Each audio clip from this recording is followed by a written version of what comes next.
বৃহস্পতি তুঙ্গস্থ হলে তার যে শুভ ক্ষমতাগুলো থাকে সেগুলো কিন্তু বহু গুণ বেড়ে যায়। বৃষ রাশি বা বৃষ লগ্ন, এদের অধিপতি শুক্র কিন্তু বৃহস্পতির অ্যান্টি, বৃহস্পতির শত্রুর দিক। কারণ বৃহস্পতি দেবগুরু এবং শুক্র কিন্তু দৈত্যগুরু।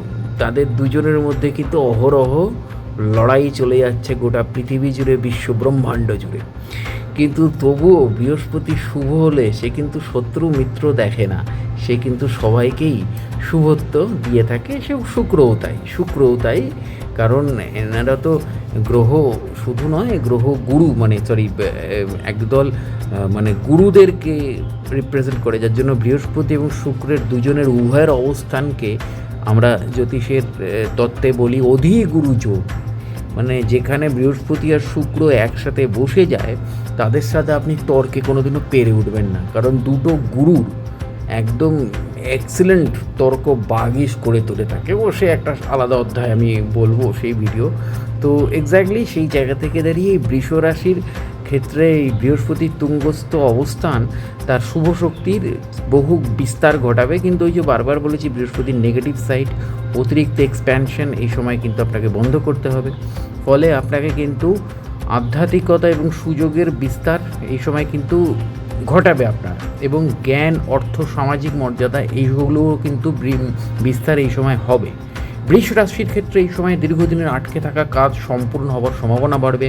চাকরি ক্ষেত্রে পদোন্নতি, নতুন ব্যবসার সুযোগ, বিদেশি সংযোগ বা নতুন আয়ের পথ খুলে যেতে পারে।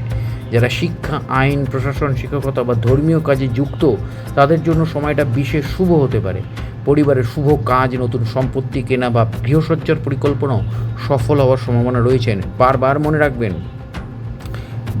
আমি বারবার আপনাদেরকে বলেছি, 7.5 শুরু হওয়ার আগের কিন্তু শেষ সাফল্যের বছর এটা আপনাদের। 7.5 শুরু হওয়ার আগে, অর্থাৎ 2027 জুন বা একেবারে 2028 জানুয়ারি থেকে কিন্তু আপনাদের 7.5 যে ফেজ শুরু হয়ে যাবে, তার আগে কিন্তু এই বছরটা খুব ইম্পর্টেন্ট আপনাদের। এই বছরে কিন্তু আপনারা কালেকটিভ হন। আপনারা কিন্তু খরচাপাতি এসব একটু কমিয়ে, এই যে বৃহস্পতি তুঙ্গস্থর প্রভাবে যে আয় বা যে রোজগারগুলো করবেন, সেগুলোকে কিন্তু জমানোর চেষ্টা করুন, পরে এগুলো কাজে লাগবে। তো এক্স্যাক্টলি সেই জায়গা থেকে দাঁড়িয়ে শুভ কাজ, নতুন সম্পত্তি কেনা, গৃহসজ্জার পরিকল্পনা সফল হওয়ার সম্ভাবনা থাকবে। তবে এই শুভ প্রভাবের পাশাপাশি কিছু সতর্ক বার্তাও রয়েছে। বৃহস্পতির অতিরিক্ত শুভ শক্তি অনেক সময় মানুষের অতিরিক্ত আত্মবিশ্বাস বাড়িয়ে দেয়, বিলাসপ্রবণ করে তোলে। বৃষরাশির জাতকদের মধ্যে এই সময় প্রচণ্ড অহংকার বোধ তৈরি হবে। অযথা বড় বিনিয়োগ বা কাউকে অতিরিক্ত বিশ্বাস করার প্রবণতা বাড়তে পারে। বিশেষ করে অর্থনৈতিক সিদ্ধান্ত নেওয়ার ক্ষেত্রে আবেগের বদলে বাস্তবতা বিচার করা জরুরি হবে। বন্ধু বান্ধব এবং আত্মীয়দের সঙ্গে অর্থনৈতিক লেনদেনের সমস্যা তৈরি হতে পারে। কর্মক্ষেত্রে হঠাৎ শত্রু বৃদ্ধি বা পিছনের সমালোচনা করার লোক তৈরি হয়ে যাবে, যদি নাও থাকে। আর যদি থাকে, তারা আরও বেশি অ্যাক্টিভ হবে। এই সময় সাফল্যের সঙ্গে সঙ্গে বিনয় এবং ধৈর্য আপনাকে বজায় রাখতে হবে। কারণ বারবার বলছি, বৃহস্পতি কিন্তু আপনাকে এমন অতিরিক্ত আত্মবিশ্বাস দিয়ে দেবে, যেটা অতিরিক্ত সাফল্যের জন্য অতিরিক্ত অহংকার হয়ে যাবে। কিন্তু মনে রাখবেন, এই এক্সপেনশন কিন্তু 31 অক্টোবর, তারপরে কিন্তু আপনাকে আবার ফিরে আসতে হবে এই জায়গায়। তো আপনাকে তখন কিন্তু অনেক কিছু ফেস করতে হতে পারে, অনেক নেগেটিভ সাইড। সেই জায়গা থেকে দাঁড়িয়ে এই সময়টা কিন্তু আপনাকে খুব সাবধানে নিজেকে কন্ট্রোল করতে হবে। নিজেকে কন্ট্রোল করাটাই হচ্ছে সবথেকে বড় আর্ট, যেটা কন্ট্রোল না করার জন্য অনেক বাঘা লোকের পতন হয়ে গেছে। তো প্রেম ও পারিবারিক জীবনের ক্ষেত্রে এই সময়টা আপনার মিশ্র ফল প্রদান করতে পারে। অবিবাহিতদের জীবনে নতুন সম্পর্ক আসার সম্ভাবনা প্রবল, আবার অনেকের বিয়ের কথাবার্তা এগোতে পারে। দাম্পত্য জীবনে মানসিক বোঝাপড়া বাড়লেও মাঝে মাঝে একগুয়েমি বা মতের অমিল থেকে অশান্তি দেখা দিতে পারে। বৃহস্পতির প্রভাবে আধ্যাত্মিকতা এবং ধর্মীয় আগ্রহ বাড়বে, ফলে অনেকের তীর্থযাত্রা, পূজাপাঠ বা গুরুসঙ্গের দিকে আকৃষ্ট হতে পারে। তবে পরিবারের বয়স্ক সদস্যদের স্বাস্থ্য নিয়ে কিছু উদ্বেগ দেখা দিতে পারে, বিশেষ করে ডায়াবেটিস, ওজন বৃদ্ধি, লিভার এবং হজম সংক্রান্ত সমস্যার দিকে নজর রাখা প্রয়োজন।